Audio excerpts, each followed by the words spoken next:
Hey everyone, welcome back to the Fieldcraft Survival Podcast.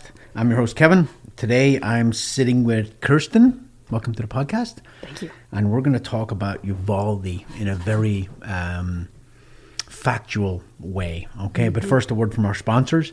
Black Rifle Coffee. Black Rifle Coffee, go. Best coffee there is. Really? Yeah, no, really. Yeah. I love coffee. Been drinking it for a long time, and I don't think there's one that I've tried that I haven't liked yet. Yeah. Just very smooth coffee that is enjoyable to drink for us coffee drinkers. Do you have a favorite? Currently, it's the Fieldcraft one. Oh, is it? Of course it is. Duh. Oh, good answer. That was a test. Yeah, that was a test. And SIG. SIG. Okay, so it's 6 Hour. Pretty much crushing the market right now. Just won a bunch of contracts through the military. Next gen machine gun, next gen rifle, 6.8 ammo, 1-6 LPVO for the U.S. Army and SOCOM, 2 different contracts, and they're just crushing it. Everything they go after. The new handgun for the Army. But I've been using SIG for decades. I have a picture on my Instagram of me rappelling off a building in Ireland with a SIG 226 in my hand. But a phenomenal company, very well run, very professional. We were up there 2 weeks ago at the grand opening of their new SIG experience, and they're bringing the firearms industry into the next level of customer service and training and education. So fantastic company, and we're really happy to be working with such a professional organization. Yeah, for sure. Okay, so Uvalde mass shooting. I've avoided talking about this for a while because I've been asked about it a bunch of times, and I did not know the facts, and I did not want to weigh in and spout inaccurate information, because there's enough people on social media doing that right now. Before we start, I just want to say that Kirsten just left the police department, 12 years in Charlotte, which is it's got a lot of crime, Charlotte. 6 years as a patrol officer, 6 years as a SWAT team member, has actually responded to an active shooting in Charlotte. And you are our resident expert on active shooting in Fieldcraft. So, again, you did not respond to this until all the facts were out. And you read a couple of investigations that were published. Where were those published, or what investigations were they? Yeah, all of them are public if anybody wants to go and read them themselves. The Texas House of Representatives was the one I really wanted to wait for because it was a little bit more time after and a very complete, thorough report. And then the A.L.E.R.R.T report, which is an organization that stands for Advanced Law Enforcement Rapid Response Training. That was kind of developed with the FBI and very respected in the law enforcement community, and they train law enforcement all over the country and are experts in the active shooter attack response training and knowledge. And so their team came out and did the initial one. Then the House representatives in Texas did the second. So everything we talk about now, we're going to keep it factual and try to keep emotion out of it, even though it's a very emotional subject, especially when kids are involved. But, me, you, Fieldcraft Survival, we very, very supportive of law enforcement. They have a horrible job. They're underpaid, overworked, underappreciated, and they're crucified when they do something wrong, right? Absolutely. Now, there are hundreds of thousands of cops in this country because there's 330 million people in this country. And they put their lives on the line every day. They get shot. They have, I think a lot of them have PTSD for the stuff they see. They deal with the worst of humankind on a daily basis. So I don't want this to be a vilification of police officers. This is a single incident. And I have a lot of followers in Ireland and, in other countries. Active shootings, it's very rare in a country with 330 million people, even though one is too much, right? And it is becoming more prevalent, and there's a mental health issue in there, but everybody likes to use it as a gun control issue. And people in Europe actually I've talked to think that you can go into America, you can go into any gun shop and buy anything you want, any machine gun you want with no background check, because this is what the media push, right? So I mean that's just not true.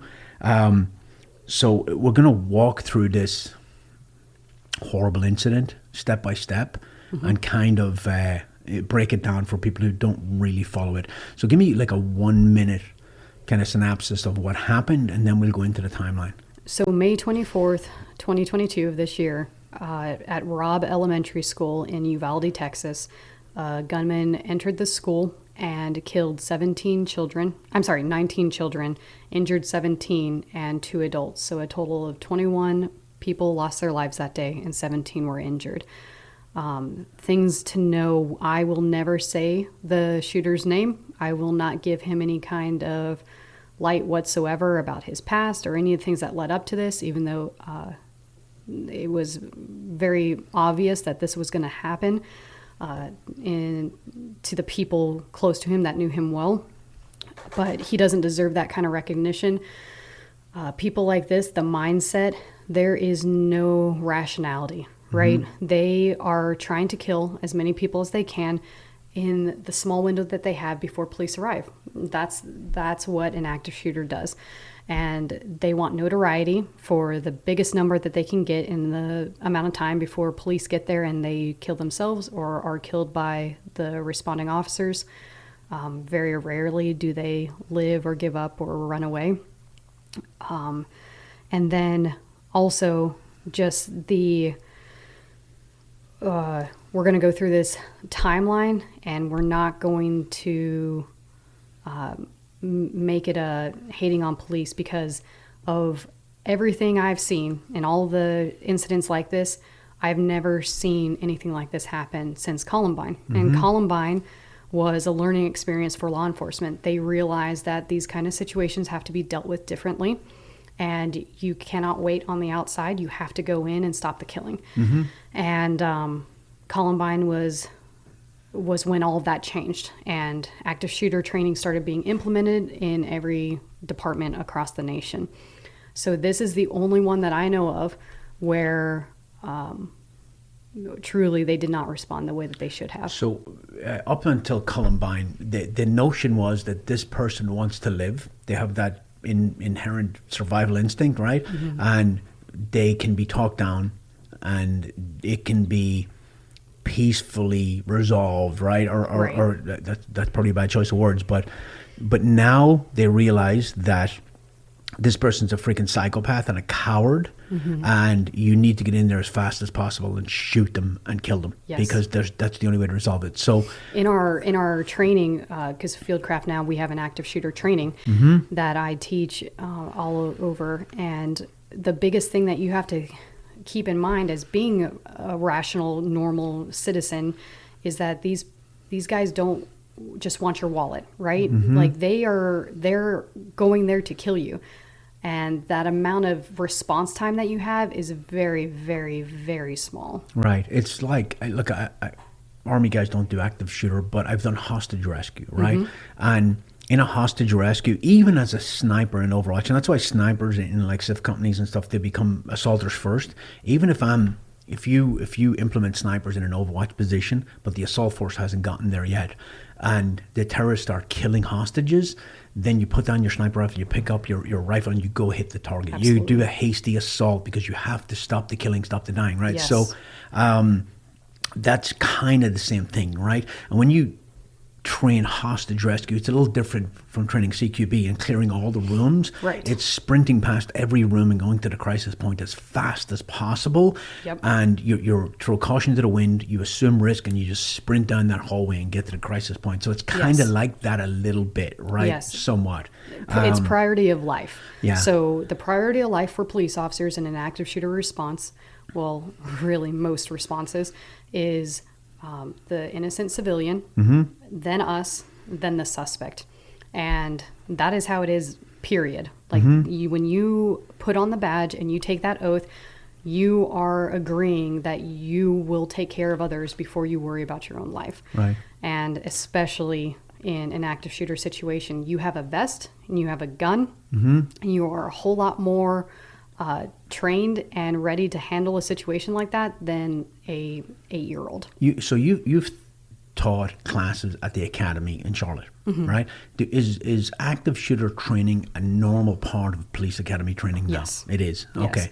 And is that everywhere, or is that just in That big, is big everywhere city? at It some is. level, shape, or form. Right. Yeah. And you should have that mindset.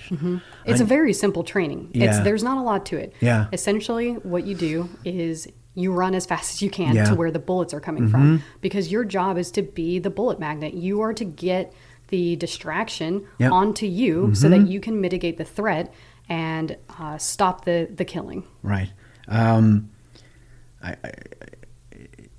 It should be something that if you don't physically rehearse it every day as a cop, you should be mentally rehearsing it. If you drive past a school as part of your police patrol, you should be mentally doing an active shooting in your head and responding to an active shooting in your head every freaking day.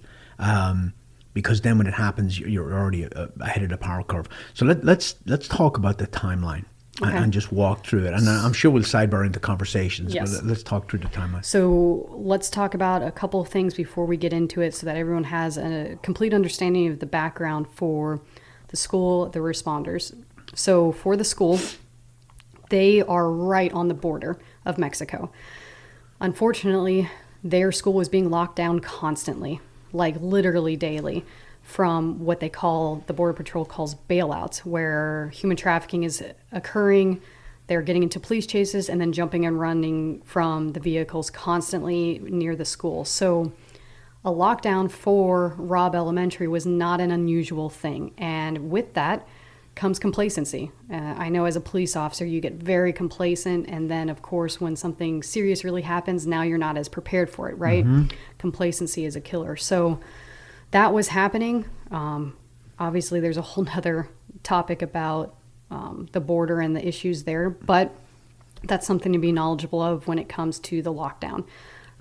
So the process for locking a school down is just to lock all the doors? Yeah, And keep everybody essentially. inside. It depends on what level of lockdown you have Okay. and what every school is going to have their own view and way of doing the safety lockdowns. Obviously, an active shooter lockdown is a lot different than But for like somebody who crosses the border or gets into a chase with the Border Patrol and is in the area, I assume a lockdown for that school would just be lock all the doors. Right.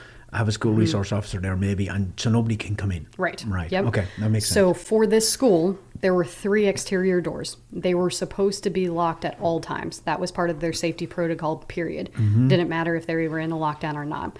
They were supposed to be. However, on this day, they were all unlocked. So you think that was complacency? I mean, this is Probably. speculation, but probably a little complicit. Yeah. For the lockdown alert, it was sent through a system that went through the computer or to a cell phone. Well, for that to be successful, you need good Wi-Fi or cell service, neither of which the school had. So some teachers were informed of the lockdown and some weren't. The principal never got over the intercom and actually announced it over so that everyone could hear it regardless. So that was a bit of a failure on the school's part. There needed to be a universal system. The other safety protocol they had in place that was an issue was interior classroom doors were supposed to be locked and closed at all times, except obviously when the kids are leaving.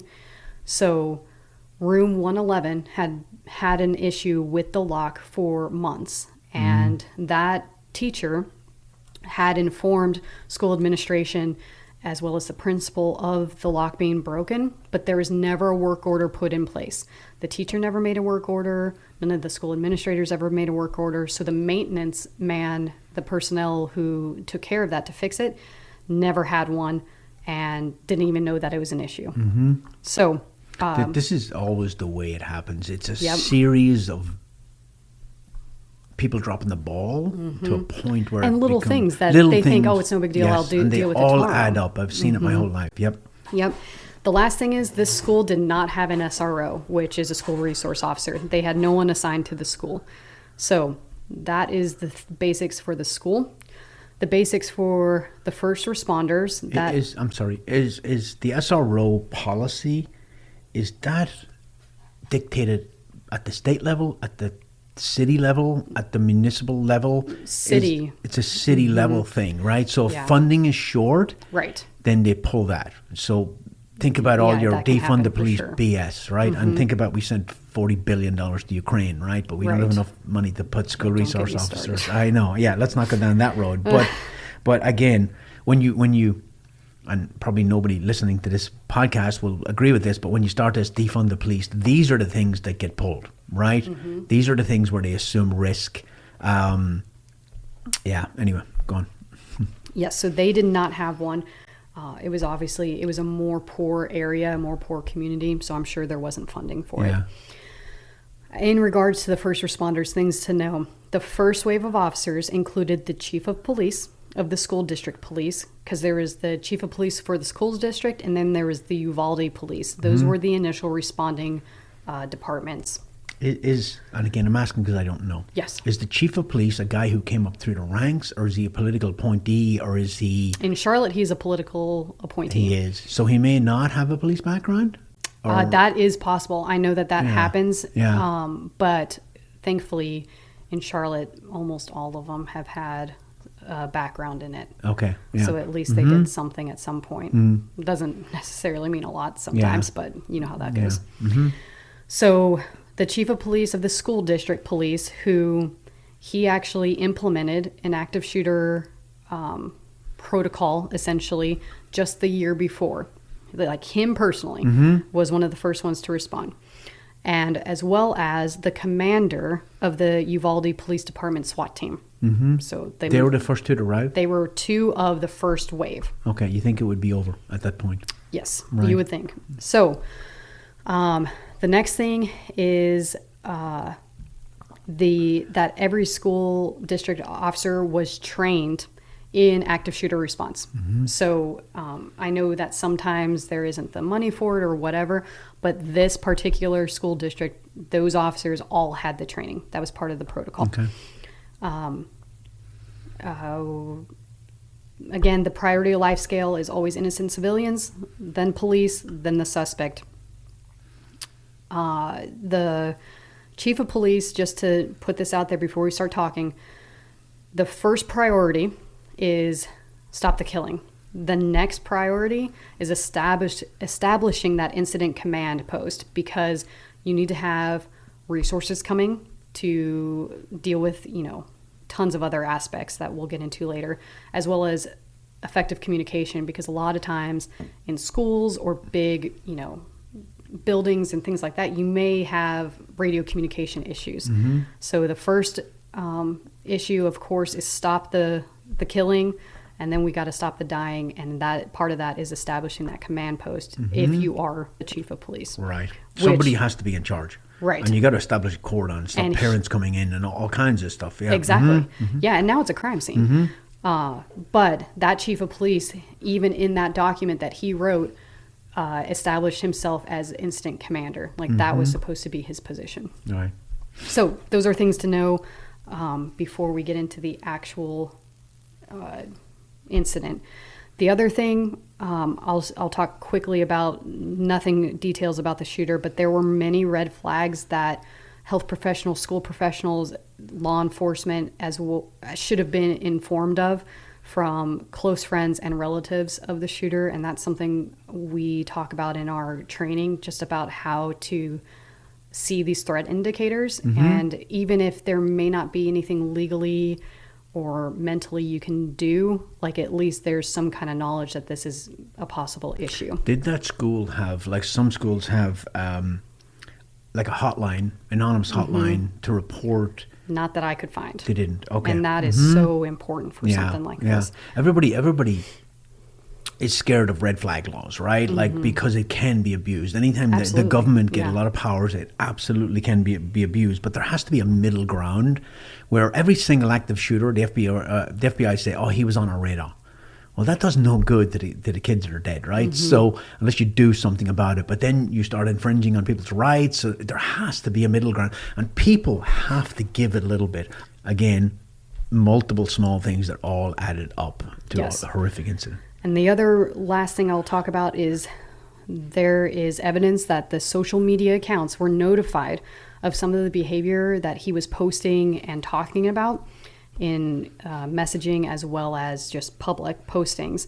And they did nothing to restrict his access and did nothing to report it to police. Okay. So that is a huge issue from social media. Now we can get into the timeline if you're ready. Okay. All right. So May 24th, 2022 was the last day of school, which traditionally the seniors come in and visit their old classrooms and things like that. It's believed that that may have been his reason for choosing this day. It just so happened that the seniors came in the day before and they weren't there that day. Mm-hmm. So it started with he shot his grandmother in the face, stole her truck, and then drove to Robb Elementary, where he lost control right outside the school and crashed the vehicle. Immediately, it was in front of a cemetery. Immediately, the cemetery calls 911. Two people try to go and help him, thinking he's crashed. He then shoots at them with his rifle. They run away, call 911, and he starts making his way toward the school. At 11:30 in the morning, he jumps the fence to the school with his backpack and began shooting at Coach Silva, who was outside with a bunch of third graders. She recognizes what's going on, runs inside to radio that somebody is on the school grounds and is shooting until lockdown.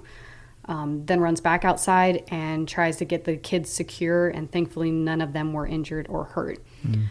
So literally at 11:30, the whole school knows that there's a shooter and a lockdown, except the principal never announces it over the intercom. So it was just sent out through the cell phone way and the computer way, which obviously the poor Wi-Fi and the bad cell phone service, not everybody got the information.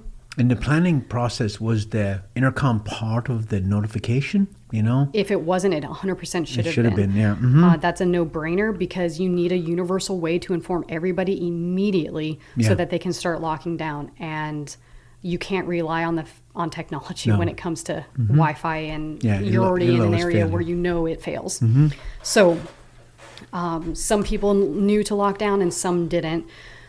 And thankfully, everyone who had a radio and it was on, they heard that and were able to lock down quickly. And she probably saved a bunch of lives because of that, because they did successfully shut down a few classes. Okay. And when you say shut down, it's just a regular locking mechanism. It's nothing special. But it's enough to keep him out. They're supposed to be locked already. The doors are, but it is a key lock. Okay. And then the lockdown procedures turn the lights off and get out of view of the door. Yeah, if you're a teacher, check out the post we did on Fieldcraft Survival a little while ago, and it shows teacher's lock, which we're not paid by this company or we're not, but when we find products we think are good, we like to bring it to people. Yes. And it's a locking mechanism that's super easy to use. It's very, very secure, and it's fire safety rated, so you can get out really, really quickly. Yep. Fire code, it's all up to What's par. The name? It's Teacher Lock. Teacher Lock. Mm-hmm. Yeah, great product. Check that out. Yep. So while all of this is happening, he's making his way through the parking lot. The first responding officers get to the vehicle crash and he starts shooting in their direction. So police are aware that this is happening now, right? The witnesses are saying that the gunman's running inside the school. So at one point,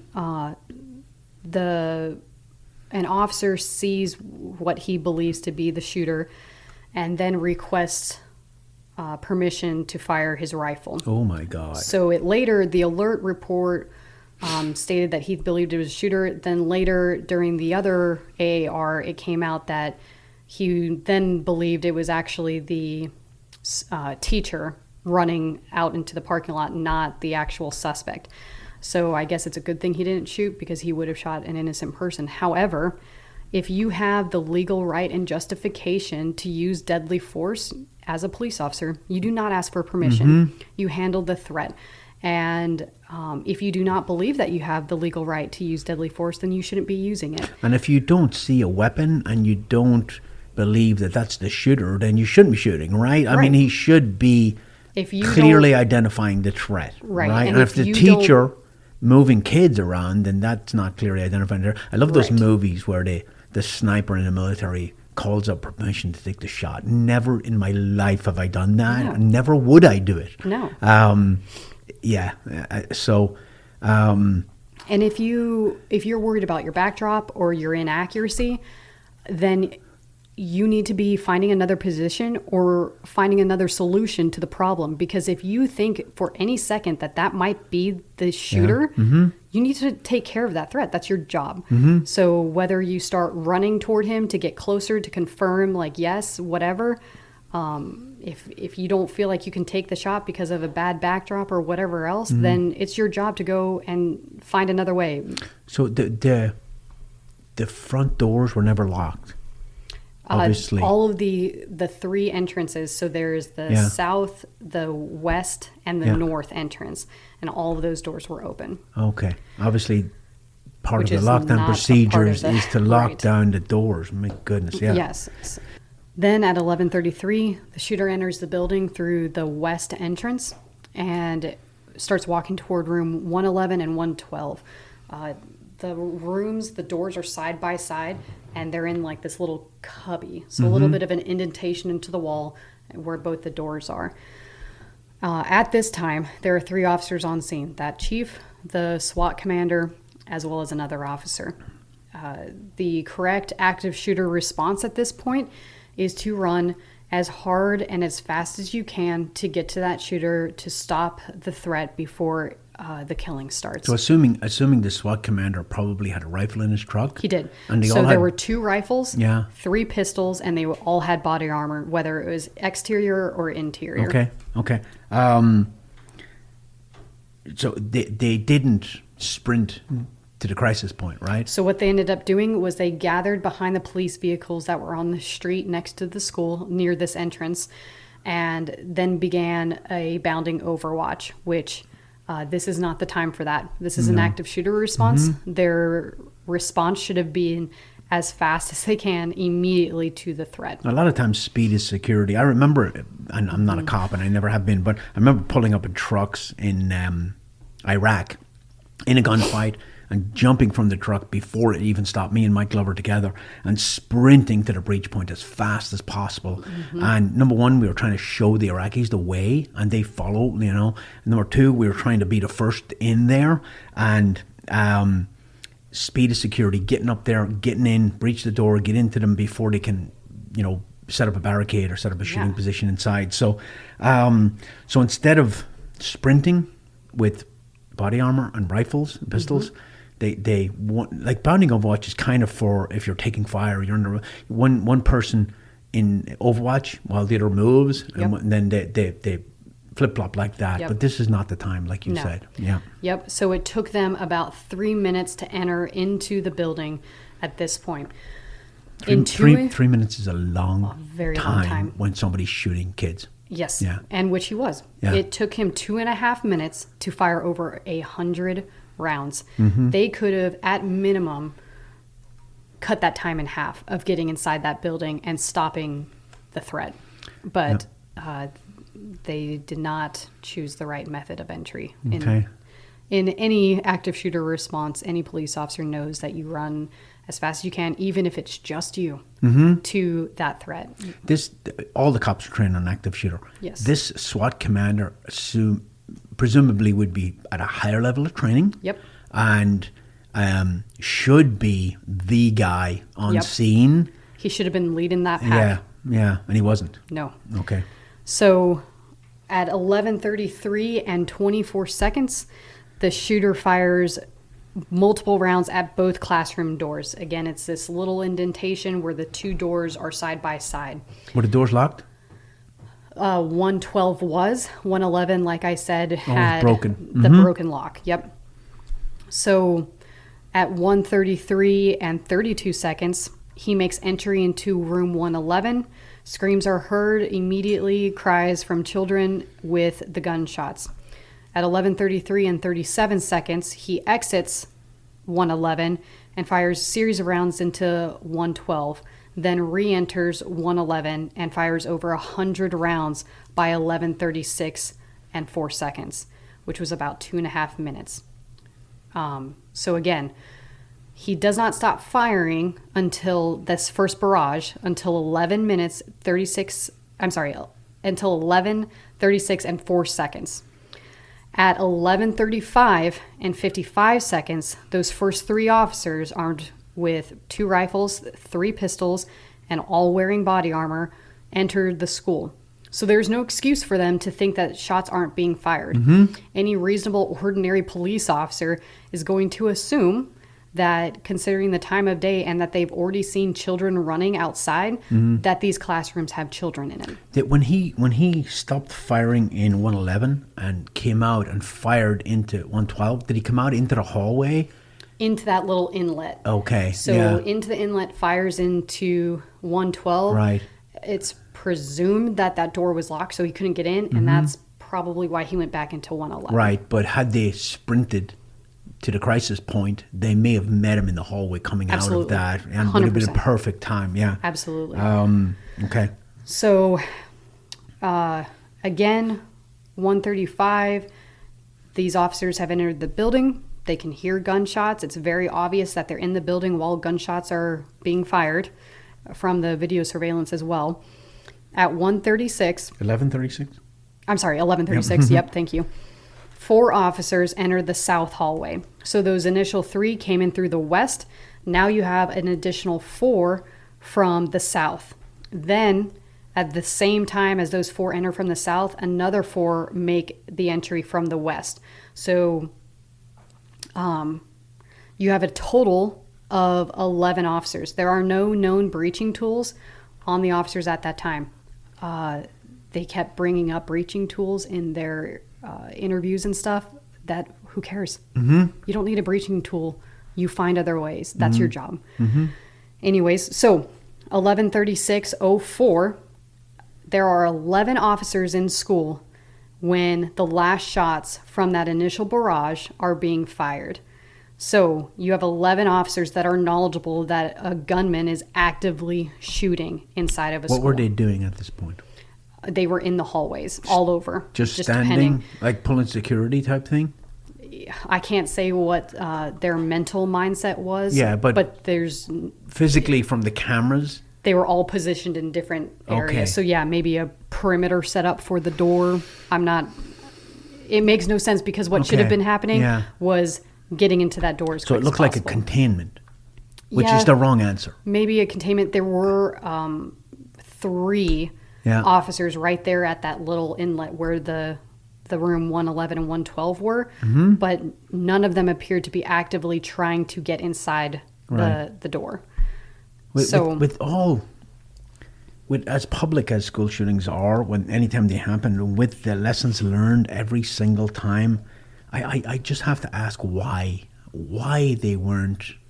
I mean, it seems a very obvious answer to get down there, get in and shoot that little coward in his face, right, as fast as possible and save those kids. It just doesn't make sense. So their excuses, and that's what they are, their excuses. They should have never even given these excuses. They should have just apologized. However, they said that they heard muffled shots. They never heard screaming or anything like that, which I find hard to believe because on the surveillance, when I watched it, I could hear screaming.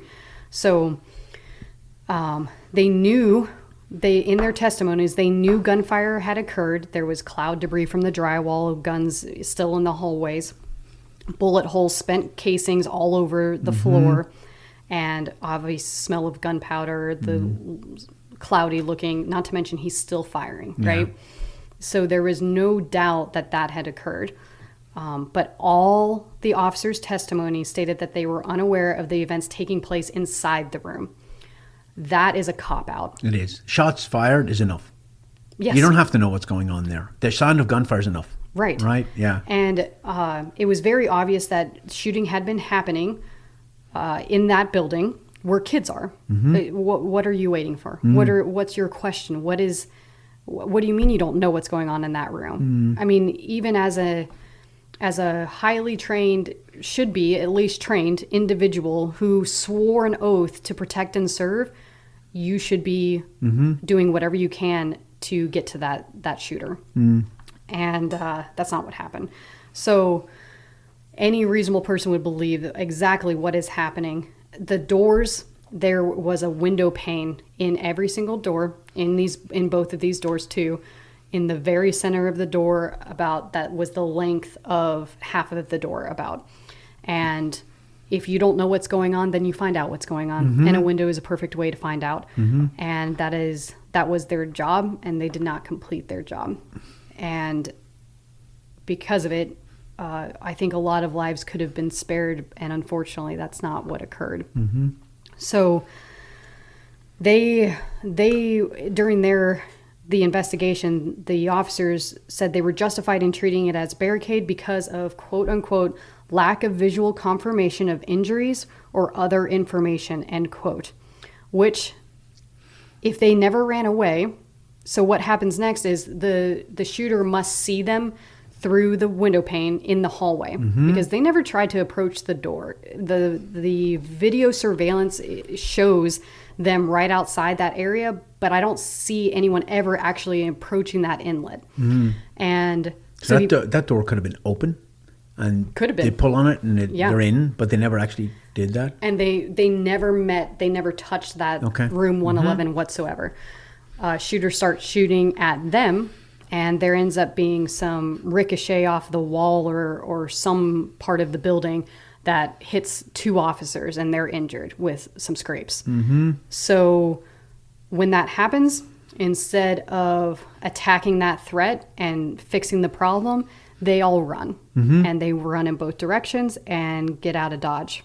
So anybody who's ever done CQB, assault, military, SWAT, police, you never back up. Once you commit, you go and you don't stop until the threat's done. And if me and you were assaulting and you get shot, I don't stop to treat you. The best thing I can do for you is kill that asshole who's shooting, right? So you never ever stop. I used to do this drill when I was an infantry squad leader with my guys, and we were doing MOUT training, they call it in the army, military operations in urban terrain. And I'd have them doing an assault on a building, and they'd be stacked outside, and I'd be explaining, and I'd say to them, look, once you start, nothing stops you. Like, you can't start going down a hallway, take fire and run back, because you've accomplished nothing, right? So I'd be like, once the train starts, nothing stops it. Does everybody understand? They're like, yes, Sergeant, yes, Sergeant, yes, Sergeant. I'd be like, okay. And then I'd go inside the room, they'd start the breach, and I'd be like, stop, back out. And they'd all stop, of course, because I'm the squad leader.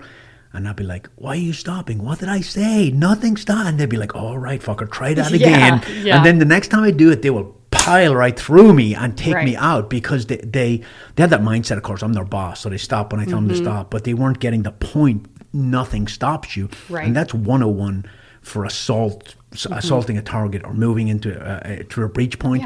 The worst thing you can do is stop. And if your excuse is no visual confirmation, well, then you get that visual confirmation because you didn't even try to get the visual confirmation. You didn't approach that door and try to see inside and assess anything. You just ran away when he shot at you. So terrible excuse, and it's just a cop-out again.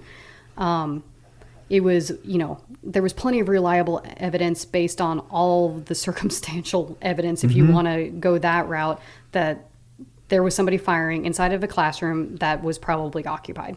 So the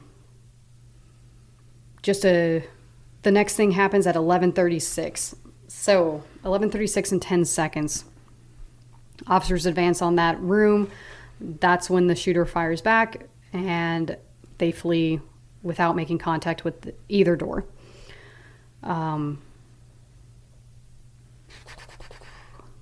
So is it possible, unlikely, that those officers could have been shot and killed? Absolutely.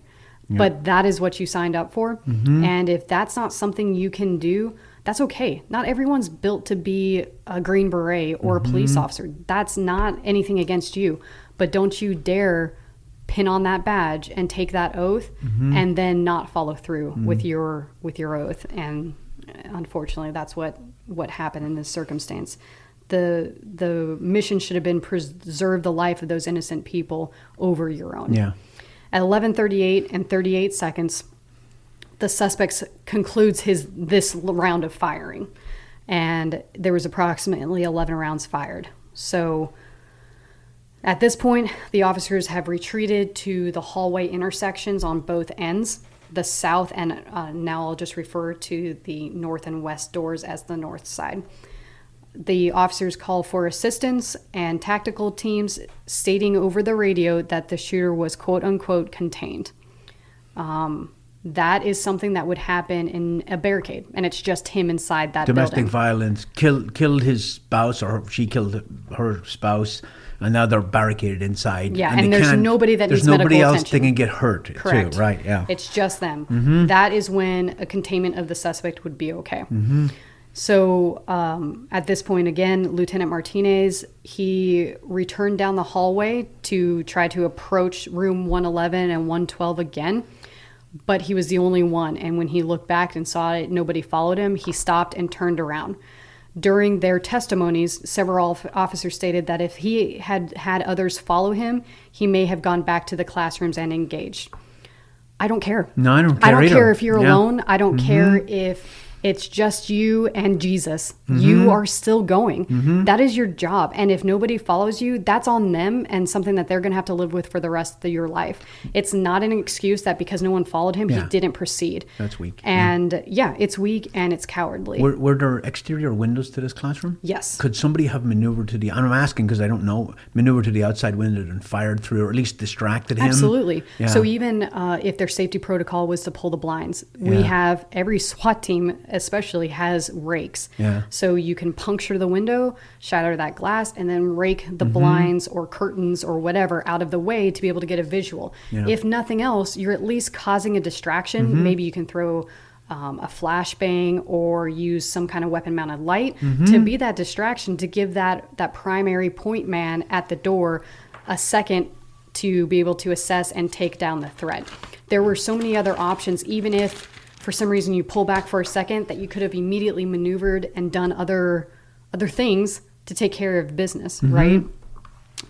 So yes, there were windows. And the officers at this point, after Lieutenant Martinez attempts to go back and then doesn't and turns around and comes back Is to he the the SWAT hallways. commander?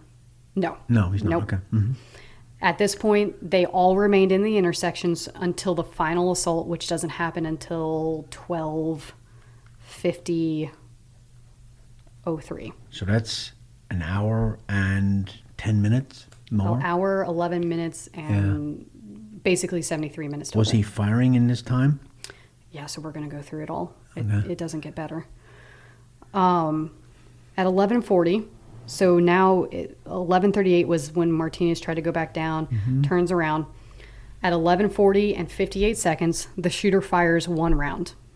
Nothing happens. Nothing changes. No response from the officers. They still stay in their intersections.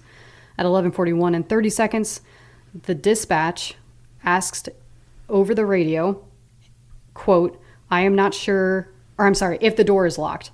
The officer responds with, quote, I'm not sure, but we have a hooligan to break it, end quote. So what a hooligan is, or a halligan, depending on how you say it, is a breaching tool that was be used in the doors that were in this school. Could it have taken a minute? Yes, it would have taken a minute. But I even personally have breached doors like this during training. Now, I wouldn't be the guy to choose for an incident like this. You'd probably want the guy who's really efficient and... There's a lot of technique to it, too. Yes, it's a lot of putting it in the technique. right place. It's not about muscle. Leveraging it, yeah. Right. So if there's a hooligan there, whether it's right there with the officer or it's in the car, somebody needs to be taking care of that and getting it. And, but that wasn't what was happening. So at this point, now they've explained that they haven't even made it to the doors because they don't even know if it's locked, right? And again, they are telling us that they have breaching tools, which is one of the excuses as to why they didn't go in or later during the investigation. At this point also, the chief is speaking with the constable on the phone about evacuating children. So in other classrooms, one of the classrooms right next door is actually room 109, that one of the teachers was killed because a stray round went through that classroom and hit her. So they're trying to evacuate the surrounding classrooms. You, not being a police officer, but just a reasonable, ordinary thinker, would you assume that there's probably, since there's kids right next door, there's probably kids in that classroom as well? Yeah. Yeah. So, meanwhile, Sergeant requests a mirror to be able to look into the target room. And during that time, on the radio, the quote response is, "The class should be in session," end quote. I mean, what else needs to be said? Yeah. Moving on, 11:44, suspect fires another round. 11:48, so 4 minutes and still nothing has been done. 11:48, officers enter and states, an officer enters from the exterior of the school and states that his wife was shot based on a text that he received. This is the west hallway, so this is the north side. Mm-hmm. He comes in and says that she's been shot. And the acting Uvalde police chief, who was Lieutenant Pargas, and he was the actual Uvalde police chief was out of town, so he was the acting chief. Mm-hmm. He was present for that. So we have now confirmed that the north side is aware that somebody is in there dying. Bleeding out, mm-hmm. Right, and needs medical help. Not to mention, it's the wife of one of those officers. Why would you even stop to have a conversation? Why would you not be sprinting past everybody I know for a fact that if it was me mm-hmm. and my husband got that, who is also a police officer, mm-hmm. he would, if he had to take them out, he would to get to me. Or if it was him in there, you would do that for him, you know. No question. So that is shocking. And I've heard little bits and pieces of this, but I didn't actually know the timeline. But and they do, you can see on the surveillance, they escort him out. Yeah. He's not being restrained. He's not being dragged out. Yeah. You would have to kill me. Try to freaking escort me out. Yeah. You would have to kill me. I wouldn't even have the conversation. I'd just go sprinting past everybody and I'd go kill this little piece of shit guy. Yeah, I might say something on the way as I'm passing you. A valid point. Mm-hmm. So 11:51 and 20 seconds. At this point, various law enforcement agents have arrived and entered to evaluate the situation. So now you have even more departments and different law enforcement individuals coming in, and they're all trying to figure out what's going on. Again, this is chaos because nobody took a leadership role. Mm-hmm. Even if they don't have an excuse, it's a total cop-out, but if their reasoning is now it's turned into a barricade, then the next step should be that chief needs to leave the building, establish a command post, and start organizing everything, getting the needs for tools, mm-hmm. etc., that are necessary, as well as effective communication between both the south and north side. Because right now there's, God knows there's crossfire. There's no communication between the two to know even what's going on because of radio failures, they said. And if that's happening, like somebody needs to take control. I mean, you mm-hmm. were a team lead. You mm-hmm. know how important something like that is. It actually is funny because had a junior police officer took control, people would have followed them. Yes. Because when they're scared like that, they will follow the person who seems to know what the hell is going on. Did a SWAT team arrive at this point? A full they SWAT were all team? Starting to get there. Okay, yeah. But the one who actually handled it at the end has not arrived on scene mm-hmm. yet. And that was not even the local... Border Patrol. It was Border Patrol's mm-hmm. BORTAC. Yeah. So 11:51, again, various law enforcement are getting there. 11:52, the first ballistic shield arrives. Who cares? Mm-hmm. You don't need a shield to go take care of it. In fact, if you're the responding officer and you're the first one, you're not even grabbing that because your job is to get there as quick as you can. You don't want to waste time with something like that. You need to handle the threat. Mm-hmm. Shield is not a part of it. Mm-hmm. Shields are great for certain things. This isn't one of them. Right. If it takes you 30 extra seconds to go to the trunk of your car and pull your shield out, that's 20 kids that got killed. Absolutely. In the time it took you to get that shield out of the truck. Pressing the trigger, you can do that a lot of times in 30 seconds. Yeah. So at 11:53, officers make a comment that there may still be kids in the building, that there are still kids in the building. 11:53? 11:53 and 10 seconds, yep. Mm-hmm. DPS agent advises, quote, if there is, then they just need to go in, end quote. So this DPS agent is obviously one of the various law enforcement agencies who arrive after. Was that on a radio call or was he physically there? That was BWC. So the body-worn camera, that's the cameras that like every police officer has to wear now. So he was physically there and said that. Okay. Mm-hmm. Yep. What's DPC or DPS? DPS. Public service, something. Department of Public Safety. Something like that. Okay. I'm not 100% sure. All right. 1156. DPS. There's so many different law enforcement agencies. Yeah, it's hard to keep track. Yeah. Go on. Federal, local, city, Yeah. state. DPS states, quote, "There are still kids over here, so I'm getting these kids out," end quote. He was in an adjoining room, so obviously there's no reason to believe that these two rooms are the only rooms that don't have children in it. So there's no excuse. No. At 12:03, the second shield arrives. At this point as well, a student from room 112 calls 911 and tells 911 that he's in that classroom. However, there is no evidence that any officer who learned of the calls from those rooms acted to initiate any kind of shifting back to an active shooter response. So even though officers were all knowledgeable, not all of them, for the ones who say that their radios weren't working, but for the others, the radio was working and they're hearing this from dispatcher. There's no, they didn't do anything, right? Yeah. And like you said, it doesn't matter what level you are. Someone has to do something. Yeah, take charge. 12:04, the third shield arrives. 12:06, no command post is set up still, and they're asking for help keeping parents out because the parents want to do something. They are indicating that kids are inside, and the acting chief for Uvalde was called by the Uvalde police chief, who was out of town, and told him at this time to set up a command post because he knew that that was necessary and needed at 12:06. But of course, that does not happen.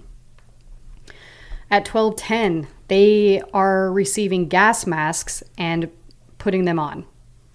At 12:14, a CS gas launcher and canisters are delivered, which is essentially a way to make it super uncomfortable for people that in a barricade situation will use that to try to get them to come out.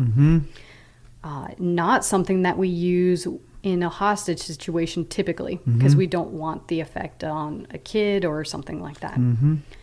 At 12:13, the dispatcher received more calls from a child explaining that there were several children and one teacher who were deceased and more hurt in room 112.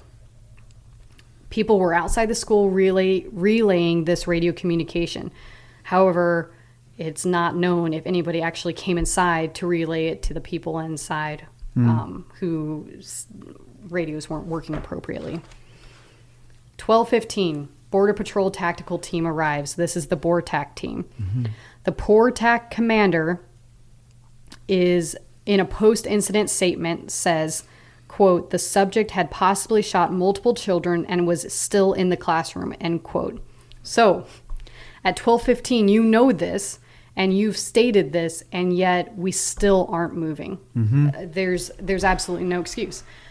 You can't say that you didn't know because you weren't there initially. Obviously, you did. You've now testified to this. At 12:20, the fourth ballistic shield arrives, which is the first rifle-rated one that Marshals brought. And again, who cares? Doesn't matter. Yeah. At 12:21:08, 4 more shots are fired. At this time, Chief, I'm going to butcher his name, but Arredondo tried to negotiate with the shooter. He's speaking to him through the door in the hallway and having a conversation with this dude. Now, I don't know if the shooter ever responded. They didn't mention anything about that. The chief also stated, quote, "People are going to ask why we're taking so long," end quote, into regards for him attempting to evacuate the other classrooms. So, in a barricade situation, that's going to be our first thing, right? We establish a perimeter. We have everything secured in that sense. We're going to try to get people out of the apartments next door, the homes next door, just in case there is some kind of a shooting, because as we know, bullets go through walls. This is not a barricade situation. People are actively dying. So for him to be evacuating other classrooms, that's not the priority. And in my opinion, this is a Freudian slip. He knows that he's going to be questioned on his actions because they're the wrong actions. And he knows he's taking too long because he's not doing what he should be doing, right? In my opinion, it's a Freudian slip that he has while under the stress of the situation. And he should have been scrutinized for it. At 12:21 and 22 seconds, Bortak moves to about 36 feet from rooms 111 and 112 with 2 shields and still no assault. So they have been there for a little over 6 minutes and still no assault. At 12:23, the med teams begin setting up a triage area. So any police officer knows that first you stop the killing, then you stop the dying. We still haven't stopped the killing. We can't worry about triaging anybody because we can't even get to them, right? It just shows how long we're taking. At 12:21 and 16 seconds, so between that period to 12:34 and 38 seconds, there's a discussion in the south hallway on tactical options, keys, sniper considerations, etc., and if the kids were dying or dead. So now at this point, you are admitting that you know children are inside and you're trying to determine whether or not they're dead or dying. I'm just going to hold my words on how I feel about that. So at 12:35, first observed breaching tool, Halligan, is observed in surveillance. But again, there was already stated that one was there on the premises somewhere. At this point, Bortak commander attempted to pry open a door in the hallway just to test it to determine how well they'd be able to use it. What he said was that it would take too long and it was too dangerous to expose the officers to gunfire inside the classroom. Don't care. That's your job. That's your job. You signed up for it. You know the priority of life. You should have, being a tactical team, trained this to a point where, yeah, it may take a little bit of time, but if you are a breacher and you've trained breaching, you always have a point man, and he's there moving around you, trying to be able to take care of whatever threat comes your way, right? Like, there's just no excuse. Anyways, so then Bortak commander is waiting for master keys. He obtains a master key that doesn't work, so he waits for the second master key. Eventually, he gets that key, and it is a workable key. So at 12:37 now, between 12:37 and 12:47, Chief Arredondo, however the heck you say his name, tried to negotiate with the suspect again. He is now... just back to an incident commander's job. You, as the chief, shouldn't even be inside the building anymore. If you're the first guy on scene, fine. Go stop the killing. That's fine. But once that is no longer the goal, the mission, you need to be establishing a command post and figuring out the needs. You should not be a point man or a negotiator. That's not your job. That's not your job. When you move up in rank like that, you give up the ability to have the fun positions. Yeah, you need to see the big picture. Yes. So his role was command post, and he never even established one, let alone was there. At 12:50:03, the assault of room 111 happens. Officers used shields to cover the Bortak commander, who used a key to open the door, but they didn't need it. The door was unlocked. They never even tried it. And every breacher knows, like breaching 101, what I was taught on day one of breaching. Try the knob. Yeah. If that doesn't work, then breach it, right? Yep. A lot more time efficient. Yeah. So that is at 12:50:03 is when the room is finally assaulted, and the shooter is killed. So the basic overview, even if the suspect is no longer firing his weapon, as a police officer, he's still preventing the medical attention that those victims need. It's still an active shooter situation, still a situation where those officers should have immediately taken care of the threat and mitigated it. At no point in time would a reasonable officer, based on all of this evidence, think that it moved from an active shooter situation to a barricade. Yeah. No one. No. And they all had training, so it's not like they didn't know, and they didn't have any active shooter training to know better. Even if you, like we talked about, even if you needed that extra 2 minutes, which it shouldn't take that long, 2 seconds to try to get some kind of distraction device, like you're still assaulting that door. Even if you ran around to the window and used that hooligan rig, tool to yeah, or the smash the hooligan, window yeah. while the assault goes in, a deception plan is underrated, but it doesn't have to be complicated. That's a simple thing right there. Yeah. But the officers not only had victims inside that needed medical aid, but there was also ongoing gunfire throughout the entire situation. They never controlled the scene and assumed command, and one of the arguments was, well, everyone assumed it was Arendendo, the chief's job, and then the people who were outside never saw him. It should have been automatically assumed that whoever was SWAT or that tactical level, like I don't care if you're still an officer, you take command of that scene and you make things happen. Like that should have happened immediately. And even worse, the commander of the SWAT team was one of the first ones there. Yeah. I mean, Yeah. it's just insane. Yeah.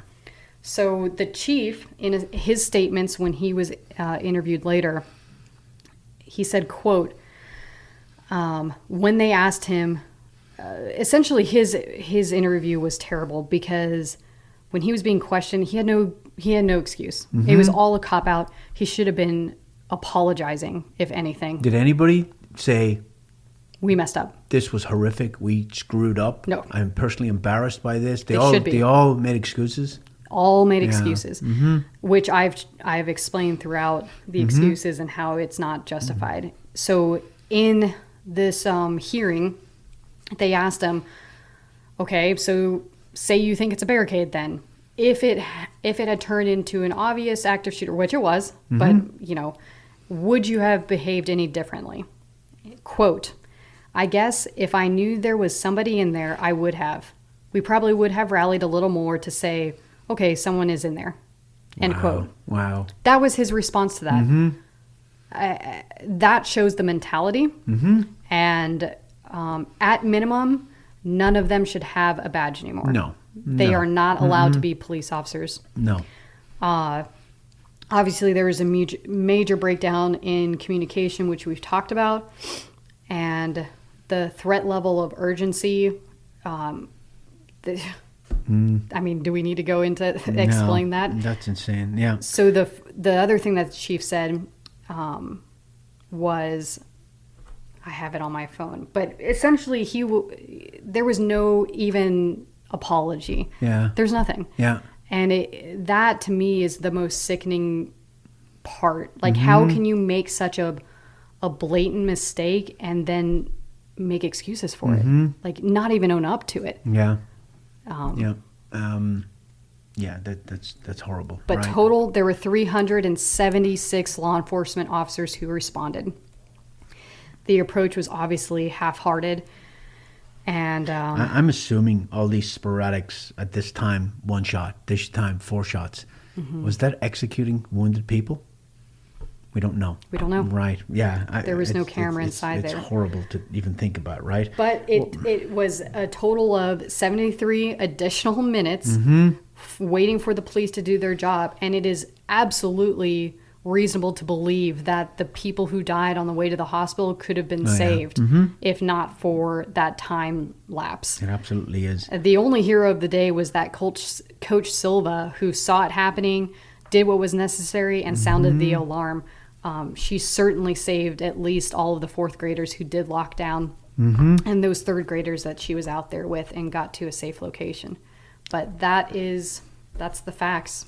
Unfortunately, I don't even know where to start, right? Because what's the solution? Because you can do training, but if your mindset's not there and your leadership is not there, and screw leadership, I don't give a shit if my leader's going in or not. I'm going in, right? But like I'm a firm believer that all cops should be on like a 1 month cycle, right? You do 3 weeks of basically your job and a week of training. I'm talking about beat cops. I'm not even talking about SWAT, right? You do 3 weeks of your job, and then you take a week off. You get off the streets. You do medical training. You do shooting. You do all this stuff, and it gets you off the street for a week.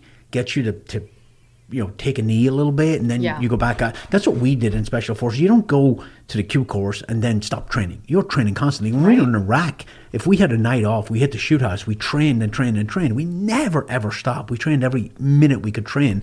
But a lot of police departments, they say, okay, you went to the academy, you're good, right? Yeah, which is not the case. Not cool. Unfortunately, that costs money. You need more cops, you need more resources. But in a civilized society, your hospitals, your schools, and your first responders should have whatever the hell they need and not be defunded. And not be defunded even slightly, right? I hate beating on cops, right? And I'm not beating on law enforcement in general, right? But this is it's actually worse than I thought it was, even though I'd heard a lot of spouting, but I didn't know how much of that was just assumptions or exaggerated. But if you go through the timeline step by step by step, there's absolutely no excuse for most of the things that happened. And even there is some cowardice in there. Yeah, absolutely. And if you're afraid of dying, then this isn't the job for you. Yeah, go work at Walmart. It's. And again, this is the less than 1%. Every other police shooting that's happened since Columbine, when we learned, I haven't heard of anybody not trying to fix it, trying to stop the killings, trying to stop the threat. This is the only one that I know of where that's happened, and every officer agrees with me. Yeah. Shame on them. Well, the personalities in the SWAT team you're in Charlotte. If 4 of those guys had pulled up to that, what would have happened?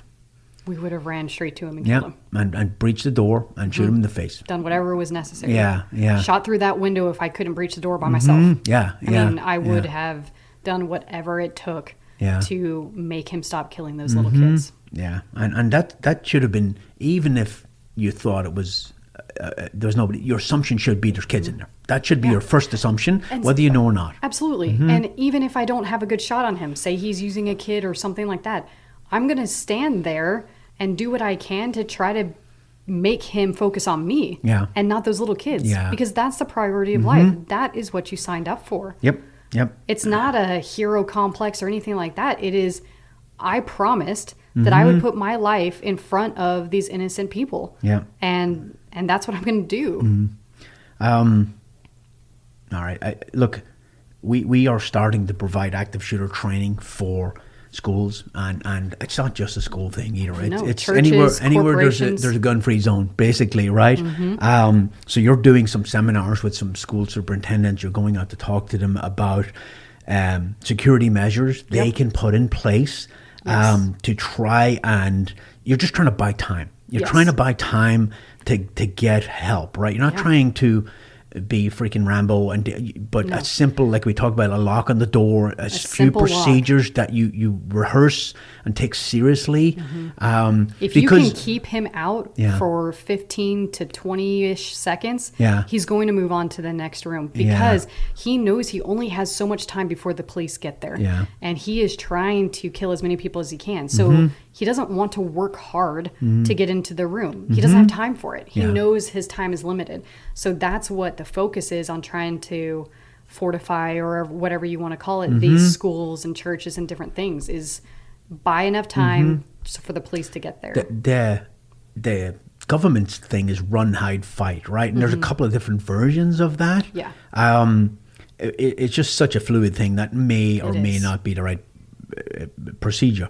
But it used to be that, I know school superintendents and leaders, they looked at this, but it was so rare that the chance of it happening to you was you really can't afford that luxury anymore. No. Because it's funny, because we were talking yesterday, and this is not an inner city issue. No. This is a rural area. Yeah. And it happens everywhere. It happens everywhere. You would think Texas would be. And there is no profile. Like, people want to know, like, who are we looking for? Yeah. Well, we don't know. Yeah. It ranges from 12 to 88. Yeah. And, the ethnicity isn't like it's just white males. It's normally males. Yeah. And that's pretty much all we have. Yeah. Because the ethnicity of active shooters is very similar to what we have in the United States population. So there's no profile. Yeah. There are threat indicators that people personally connected to the person can recognize and see. But for us to say like this school's more likely to get hit than this school, that's not how it works. So everywhere. If we'll wrap it up here in a minute, but give me like 3 pieces of advice for somebody, and it may be a school administrator, a teacher, somebody, like if you're a leader, basically, give me like 3 things that you would implement right now as part of a deterrence, as part of to be proactive before this happened. What would you implement? Training, okay. Number 1. What type of training?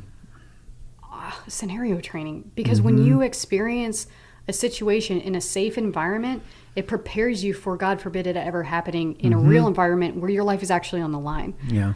That teacher log is unbelievable. It's the only thing that's up to fire code that is also quick and easy to use, that you don't need fine motor skills under extreme stress, and can get that door closed and locked efficiently.